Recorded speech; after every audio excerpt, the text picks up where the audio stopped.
desplazado a la sede del Servicio Central de Cirugía Plástica del Hospital Quirón Salud Barcelona, porque vamos a charlar durante unos minutos con la doctora Mireia Ruiz Castilla, que además es directora médica del Instituto Ruiz Castilla. Doctora, buenos días y gracias por atendernos. Buenos días, Carlos. Muy amable. Bueno, lo que vamos a hacer hoy es abordar un tema que es, por una parte, yo diría que es recurrente, porque, por ejemplo, si nos conectamos, si cualquier persona, especialmente las mujeres, en este caso, porque hemos de decir que el tema de hoy está relacionado directamente con las mujeres, porque hablamos del aumento de mamas, sí, aumento de pecho.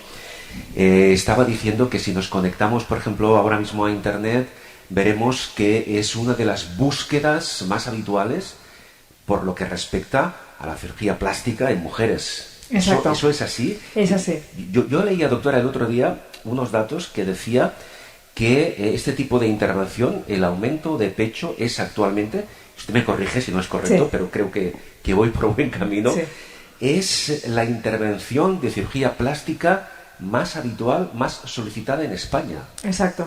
La más solicitada, la más realizada, porque una cosa es que te pregunten y otra es que se lo lleguen a hacer.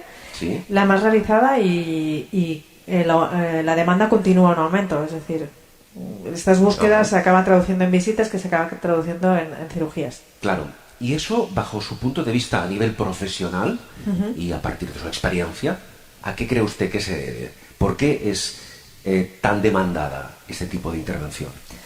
Bueno, la principal causa, porque esto es al final es hacer un poco coyunturas, ¿no? La principal causa yo creo que es la sociedad del bienestar. Estamos bien, estamos sanos, queremos aparentar o vernos mejor. Y ciertamente la mujer, el pecho es una parte muy identificativa de la mujer. Con lo cual hay muchas mujeres, ya sea por aumento o por otras cosas, en las que demandan este tipo de cirugía. También vivimos en España, donde tenemos más glúteos, tenemos menos pecho. En Alemania la cirugía de aumento de mamas pues no se demanda tanto, hay mucha gente, muchas mujeres con mucho pecho.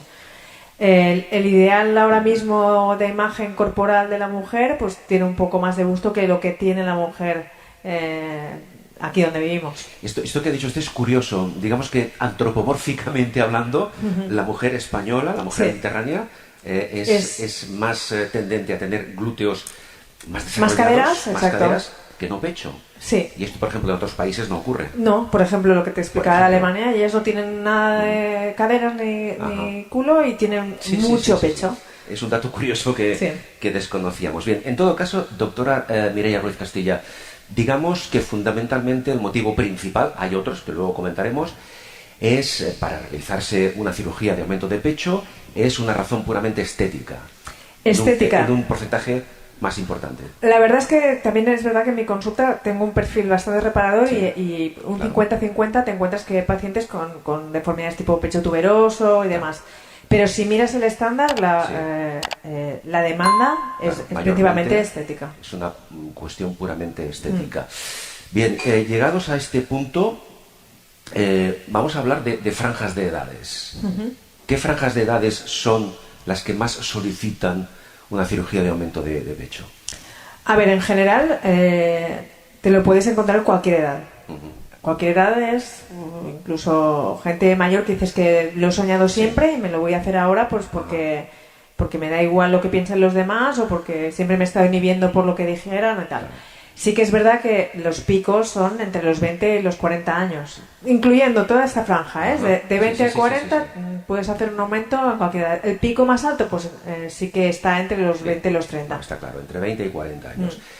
En esta franja de edad, que es, como dice la doctora, la que mayormente solicita este tipo de intervención, básicamente, ¿qué razones fundamentales son las que las pacientes le indican a usted antes de realizarse un aumento de pecho? La paciente habitualmente que viene por el motivo puramente estético es simplemente aumentar las tallas del sujetador y tener más busto y que le quede mejor la ropa y demás. Bien. Pacientes que ya es una cirugía más reparadora, el volumen les da igual, claro, lo que quieren es no tener complejos o tabús a la hora de desnudarse. En este primer caso que usted decía, lo que sería una cuestión puramente de imagen, pregunto, ¿cree usted que también se busca por parte de la mujer mejorar su autoestima? O ser más agradable, no sé, a su pareja, a su entorno. Sí. En general, la mayoría, lo que nos encontramos ahora ya no es el gustar tanto a los demás, sino gustarme a mí misma. Su propia autoestima. Exacto. Me gusto, quiero verme con más pecho porque no me gusto con la ropa que llevo, cómo me sienta la ropa, y quiero sentirme mejor. Y de hecho, yo creo que en cierta medida lo que buscan lo consigue, porque cuando vienen a los controles ya están más guapas. Claro. Simplemente porque el que se siente mejor consigo mismo también lo aparenta. Claro. Vamos a empezar a abordar el tema de la técnica o técnicas que se utilizan actualmente, en este caso aquí en el Instituto Ruiz Castilla, técnicas para aumento de pecho. ¿Por dónde empezamos? ¿Cuál es la técnica, digamos, más habitual, más usual? En general, para hablar de aumento de pecho, de lo que hemos de hablar es más que solo de técnicas, primero de abordajes. ¿Por dónde entramos para colocar el implante? Es la primera preocupación, ya no solo del paciente, sino también del cirujano. Es decir, que primero se hace un estudio de la paciente, exacto. un estudio anatómico, para que ustedes valoren cuál es el abordaje que se va a hacer. El abordaje más indicado. Pueden haber varias opciones y también podemos encontrarnos que dentro de las opciones la paciente descarte un tipo de abordaje por percepciones personales.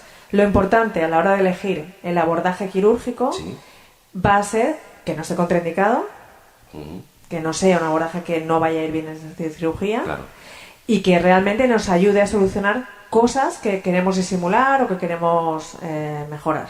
Claro. ¿Vale? Si además la paciente ya está en pro de hacerse ese tipo de abordaje, pues no habrá ningún problema. Si el abordaje que la paciente viene demandando es un abordaje que en la paciente no está indicado, podemos tener un mal resultado o incluso podemos tener efectos secundarios o complicaciones asociadas, pues esto estará contraindicado por mucho que el paciente lo demande. Bien, el tipo de abordaje, esto supongo que está en función también del volumen de la mama, de su propia morfología, de lo que busca la paciente. Exacto. ¿Cuál es el abordaje más habitual, el más común? Actualmente el abordaje submamario, principalmente por dos motivos, porque evitamos acceder a la glándula cortando la glándula, que sería el abordaje areolar, y también evitamos abordarlo a través de una zona glandular, como sería la axila. ¿Vale? Submamario, es decir, por el borde inferior. Por el surco, lo que sería el surco de la mama. El surco inferior del pecho. Es la zona más limpia, evitamos cortar la glándula y artefactar el seguimiento posterior de seguimiento de patología mamaria. Muy bien. Y tenemos un acceso directo al bolsillo protésico, que después está en qué bolsillo colocaremos ese implante. Claro. Es el abordaje más habitual, el más fácil, el más asequible y el que menos complicaciones puede comportar, ¿no? ¿Sería esto? Todos pueden tener complicaciones, todos pueden tener efectos secundarios, pero es actualmente el más indicado principalmente por esto de no cortar la glándula, que es el abordaje considerado más limpio. Doctora Ruiz Castilla, una vez hemos decidido ya el abordaje, hemos de hablar, no sé si será este el orden correcto, del tipo de prótesis que se va a introducir en esos pechos, ¿verdad? Antes de eso, escogeríamos en qué bolsillo queremos poner el implante. Bien. Podemos ponerlo justo debajo de la glándula, debajo del músculo o a medias. ¿Y eso de qué depende? Depende de las características también de la paciente, del tejido que tengamos encima para poder cubrir este implante. Por ejemplo, lo que a nosotros nos indica más es el pellizco que hay en el polo superior. Si ese pellizco es mayor a 2, podemos poner el implante debajo de la glándula. De manera que aumentamos el volumen en aquella posición en la que tenemos la glándula, ¿no? Sería como el más fisiológico. Sí. O sea, la prótesis quedaría en la parte inferior, para entendernos, y la glándula delante de la prótesis, con lo cual también, por lo que se refiere al tacto, sería mucho más natural. Exacto. Cuando la paciente que se quiere someter a intervención, este pellizco es inferior, tendremos que poner alguna capa más entre medias, principalmente para que no se vea el implante, para que no se visualice. Entre el implante y el exterior del pecho, la zona exterior que recubre el pecho. Exacto. Entonces, en esos casos ponemos o la fascia, que es la tela que envuelve el músculo pectoral, o bien el músculo completamente. ¿Vale? Entonces, de esa manera el músculo nos hace esta cubierta que nos falta de pellizco y tiene que ir a bolsillo retromuscular. Cuando tenemos, ya para acabar de rizar el rizo, cuando tenemos alguna paciente que tiene además de poco pecho, un poco el pecho más caído hacia abajo, escogemos un plano dual que se llama, que es por arriba nos tapa el músculo para que no se visualice el implante y por abajo lo recubre la glándula para hacer un poco efecto elevación del pecho. Claro. De manera que además de hacer el aumento mamario, tenemos un poco efecto lifting solo con poner un implante. No servirá como técnica para elevación de mamas para todas las mamas, pero sí para aquella mujer que tiene poco pecho, con un pecho un poquito caído. Es decir, que no es lo mismo, pregunto, doctora Ruiz Castilla, hablar de técnica de aumento de pecho que hablar de elevación de pecho. Son dos técnicas diferentes. Son dos técnicas diferentes y hay que escoger una u otra en función de las características de la paciente y del pecho que haya que tratar. Bien, doctora, llegados a este punto, una vez hemos ya comentado las fases previas, creo que ahora sí que llega el momento en el que usted nos va a explicar cuáles son los tipos de prótesis que existen, materiales, texturas y también en función de qué se decide aplicar una u otra. Sí. Los implantes mamarios se dividen en dos grandes familias, los implantes redondos y los implantes anatómicos. Actualmente la tendencia en cirugía plástica es volver a usar el implante redondo en pacientes en las que no necesitan darle forma a través del implante a esa mama. Es decir, hablamos de pacientes que necesitan solo volumen, no forma. Un tacón, exacto. Esto se demostró a través de un estudio muy grande en el que se comparaban pacientes operadas. Lo comparaba visualmente un grupo de pacientes y un grupo de médicos que no habían participado en las cirugías. Y se vio que no se apreciaban diferencias entre un implante y otro mientras el implante estuviera bien escogido. Es decir, no había diferencias entre un aumento anatómico y un aumento redondo. Con el tiempo podías ver redondas como anatómicas mientras estuviera escogido bien el implante. Son los dos grandes tipos. De prótesis que existen, las redondas y las anatómicas. Entonces, a efectos de cirugías ya en las que buscamos mejorar la forma de la mama, muchas veces nos es necesario usar implantes anatómicos para moldear una mama con unas características diferentes. Por ejemplo, en las mamas tuberosas o constreñidas, el polo inferior les falta o está muy disminuido, necesitamos aumentarlo. El implante anatómico ya tiene esta forma. Ya conseguimos mucho solamente poniendo ese implante. Mejoramos expandir ese polo inferior, además de las técnicas que tenemos que hacer expresas para esto. Es decir, que con la colocación de ese implante anatómico ya avanzamos, ya ganamos terreno y conseguimos la forma, digamos, sin necesidad de otras intervenciones. Sin necesidad o apoyándonos en ellas para mejorar aún más aquella forma que queremos darle al pecho. De eso se habló hace algún tiempo, de la seguridad o no de los implantes. Usted sabe perfectamente que hubo cierta polémica, que en según qué casos parece que todavía colea. Hablemos un poco, antes de continuar, de la seguridad de los implantes mamarios. A ver, los implantes mamarios son dispositivos médicos que están fabricados y que siguen todas las caras comerciales con cara y ojos, y actualmente hay una restricción muy importante por parte de sanidad de qué tipo de implantes se puede usar, con lo cual digamos que hay un control exhaustivo, ¿no? Total, del tema. Sí. Los implantes que se utilizan actualmente están todos en un rango de precios, en un rango de estándares que todos han de pasar, y que al final la elección de uno u otro van a depender de las características de la paciente, porque igual que no nos quedan iguales una marca de pantalones a todas las mujeres, los implantes, pues puede haber un implante que le vaya mejor a un tipo de mujer y en cambio otra le vaya mejor a otro tipo de implante. Y eso es decisión normalmente del cirujano. Sí, en general es de cirujano. Sí que es verdad que hay alguna paciente que te dice, mira, es que yo solo quiero llevar tal marca. Le puedes explicar los pros y los contras, pero son dispositivos igualmente estandarizados en calidad. Mientras sean de esos, lo que no vamos a hacer es bajar calidad o usar algo que no sería lo conveniente. Claro. Bien, tema resuelto. Previamente a la intervención en sí, de la que ahora hablaremos, ¿hay algún protocolo más que cumplir? Lo importante es hacer una visita médica preoperatoria en la que tienen que traer las pruebas preoperatorias que se facilitan en la visita de decisión quirúrgica. Sí. En esa visita de valoración preoperatoria no solo miramos que todas las pruebas de estudio preoperatorio estén correctas, sino que es visita de planificación quirúrgica en la que tomamos fotos, hacemos marcas, volvemos a tomar fotos con marcas. Claro. Se hace un estudio personalizado, incluso a veces utilizamos el simulador para poder valorar bien características diferentes de la paciente que se nos puedan haber pasado por alto. Claro. Y con la paciente nos ayuda mucho a poder ver cuál es el volumen que a ella le gusta.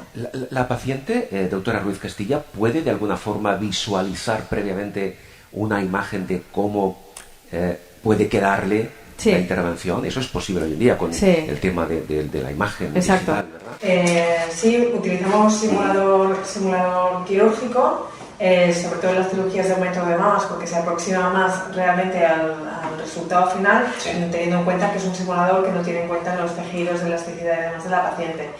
Nos sirve tanto a la paciente como a mí para ver el resultado final que puede ella esperar y a mí para ver qué es lo que a ella le gustaría más, porque podemos seleccionar diferentes implantes. La simulación será con el mismo tipo de implantes que le podemos colocar a ella, y dentro de los rangos de lo mejor para esta paciente, ella nos puede decir, pues me gusta más lleno, más vacío, como me has enseñado en tal foto u otra. Correcto, doctora. Previamente a la intervención en sí, ¿qué preparación requiere la paciente antes de entrar en quirófano? Un estudio preoperatorio completo, radiografía de tórax, electrocardiograma y una analítica completa. Dependiendo de la del paciente, además necesitamos una ecografía mamaria o mamografía y una visita preoperatoria de planificación. La semana antes de la cirugía no debe tomar medicaciones, y si tiene algún problema de salud, aunque sea un poco de tos, siempre es mejor consultarlo por si es conveniente aplazar la intervención. Bien, intervención, aumento de pecho, aumento de mamas, cirugía ambulatoria, anestesia local, anestesia general, ¿cómo funciona esto? Son anestesias generales, a pesar de que ya no se paraliza al paciente, la paciente respira por sí misma, estará dormida completamente, eso es una anestesia general, y en general son cirugías que necesitan una noche de ingreso. Sí que puede haber cirugías más sencillas en las que vamos a tardar menos tiempo y que por las horas de anestesia podríamos hacer en un hospital de día, que se llama, que estamos todo el día en el hospital y ya en la noche nos vamos a casa. Bien. Pero lo estándar, lo mayoritario es que necesiten una noche de ingreso. 24, como mucho 48 horas. 24 horas. A no ser que el paciente tenga algún problema a la hora de salir, pues porque vomitemos porque no toleramos muy bien la anestesia. O es decir, si no hay complicaciones, si todo transcurre con normalidad, la paciente, como mucho en 24 horas se puede ir a casa. Se puede ir a casa. Sí. Postoperatorio. ¿Qué aspectos hay que considerar importantes? En el postoperatorio, en general salen con vendajes. Si el paciente se ve ya en quirófano que se va a inflamar mucho, un vendaje semicompresivo, lo dejamos 3 días y a partir del tercer día se quita en consultas y se coloca el sujetador. Sí que hay pacientes que, porque la cirugía es anestesia menos inflamatoria, colocas directamente el sujetador, pero lo mayoritario es un vendaje semicompresivo que se recambia los 3 días por sujetador. Sí. Durante esos días tendremos que hacer la medicación que hemos prescrito ya desde el momento de la visita preoperatoria, que nos servirá para el dolor, para la inflamación y una protector gástrico, cobertura antibiótica si se cree conveniente. Ese aspecto que usted acaba de comentar creo que es importante. El postoperatorio es doloroso para la paciente. Depende en función de depende un poco del abordaje, de capacidad inflamatoria que tenga la paciente. Hay pacientes que no se inflaman nada, que además no le hemos puesto el implante subglandular, que no es el que menos duele, con lo cual llevan un postoperatorio que lo que cuesta es que estén quietas. Claro. Pero estamos recién operadas, igual que cuando las piernas nos rompen hay que inmovilizar el pecho y todo lo que implique el movimiento de los brazos, que puede hacer movimiento secundario en el pecho, hay que dejarlo quieto para evitar complicaciones. Si hay síntomas dolorosos, con la medicación prescrita, es suficiente. La paciente se recupera fácilmente y su funcionalidad también se va adaptando a su nuevo estado, digamos así. Exacto. Igualmente el primer mes, a pesar de que ellas puedan encontrarse muy bien, hay que hacer lo que el doctor diga y cuando el doctor diga. Claro.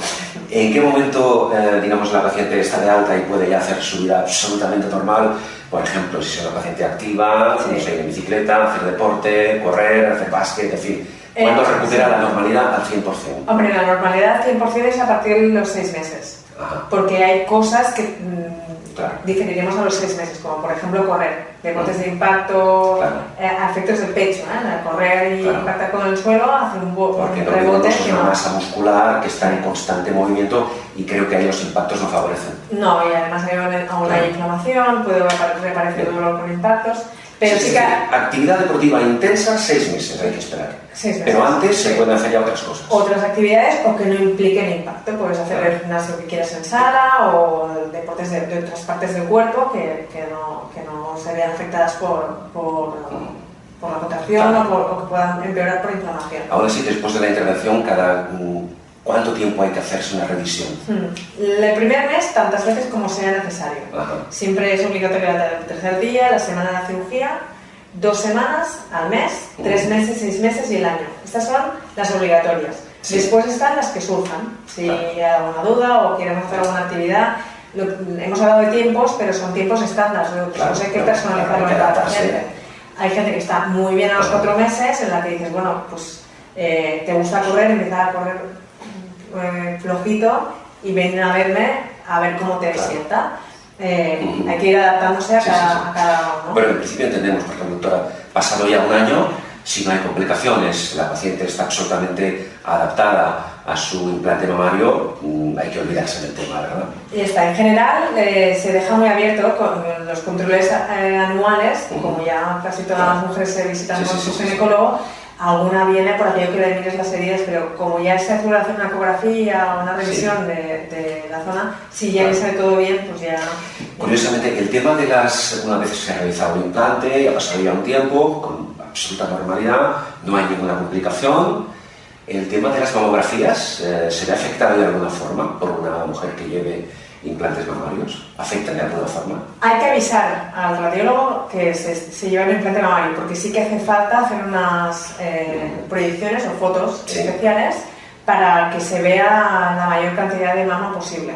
Si hacemos las convencionales y no avisamos de que tenemos implantes mamarios, puede quedar oculto una parte de la mama.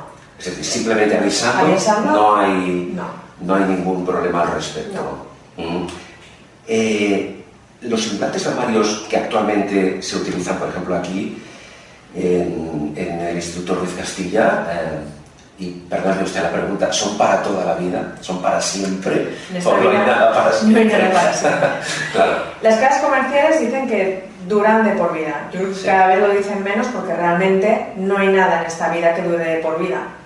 Incluso las prótesis de cadera que son de titanio necesitan reintervenciones, porque no es que operes una prótesis, no operes una cadera o operes un implante, operas un ser vivo que se va modificando y puede ir degradando el implante o puede ir cambiando la morfología de ese pecho y que necesitemos una cirugía secundaria, ya sea porque el implante del deterioro con los años se haya llegado a romper, simplemente esté deteriorado, o nuestro cuerpo haya ido generando mucha cicatriz alrededor y estén encapsulados. Y también tienes pacientes que no ha pasado nada de esto, pero la mama les ha ido cambiando y el implante ya no les queda como les quedaba cuando se operaron. Y en alguno de esos casos que hay que reacondicionar o que hay que revisar el implante, ¿el tratamiento es quirúrgico? ¿Hay que volver a intervenir? El tratamiento, el tratamiento es quirúrgico obligado en el sentido de hay que pasar por quirófano sí o sí cuando el implante esté roto. El resto... Perdón, que no es muy habitual, ¿verdad? Bueno, con los años Los implantes se pueden romper. Claro, una paciente que se esté operando a los 20 años no va a llegar a los 100 con los implantes. Las casas comerciales lo garantizan durante 10 años. A partir de los 10 años el cuerpo lo va a ir degradando y hará que se debilite la cubierta, con lo cual se puede llegar a romper. En caso de rotura sí que hay que intervenir. Exacto. En el caso de las cápsulas, hombre, es ya petición de la paciente, hay gente que lleva con encapsulamientos muchísimos años y viene ya al final porque se le han roto, pero antes no le molestaba, no le dolía. ¿Le ha cambiado la forma? Pues también es a petición del paciente. Me he cambiado la forma, pero con el sujetador de disimulo, o es que yo quiero ver el pecho siempre bien. La obligación única y exclusivamente es si hay una complicación que implique riesgo para la salud, en el sentido de pues, una infección o una rotura que al final no sabemos, no se puede controlar, que pueda hacer un implante roto en el cuerpo. Doctora, ¿cuál es, bajo su criterio profesional, el límite para aumentarse el pecho? El límite de volumen. El límite de volumen. Una paciente que venga a su consulta y le pida un aumento que usted considera que es desproporcionado, que no le favorece. ¿Cuál es el límite? No hay un límite generalizado para todos los pacientes, sino que hay un límite personificado. Hay pacientes muy pequeñitas que el límite va a ser el mismo implante que le habrás puesto al 50% de los pacientes que hayas operado ese año, porque físicamente tienen unas características que limitan que ese implante se le vaya a ver bien. Yo creo que el límite es que el resultado sea natural. Entonces, toca la proporcionalidad global de la mujer. Tienes pacientes que nunca en la vida pensarías ponerle más de 300 gramos y en cambio tienes a otras que 500 le va a quedar pequeño, pues porque es una mujer muy grande, con una base de pecho muy grande y que le va a quedar bonito y le va a quedar bien. ¿Un exceso de volumen puede ser contraproducente una vez realizada la intervención? Va a ser contraproducente en resultados y además genera un peso que nos va a aportar distensión en la piel de la mama, que puede implicar una cirugía secundaria porque realmente se nos haya distendido mucho el pecho y lo haya deformado. Doctora, sé que nos quedan muchas preguntas fuera, pero creo que básicamente, ¿verdad? Hemos dado una idea bastante global para quienes van a vernos luego en las redes sociales, pues tengan conocimiento de qué es, cómo funciona, cómo se realiza, resultados, opciones, para que una mujer que quiera someterse a un aumento de mama, un aumento de pecho, lo tenga bien claro antes de decidirse.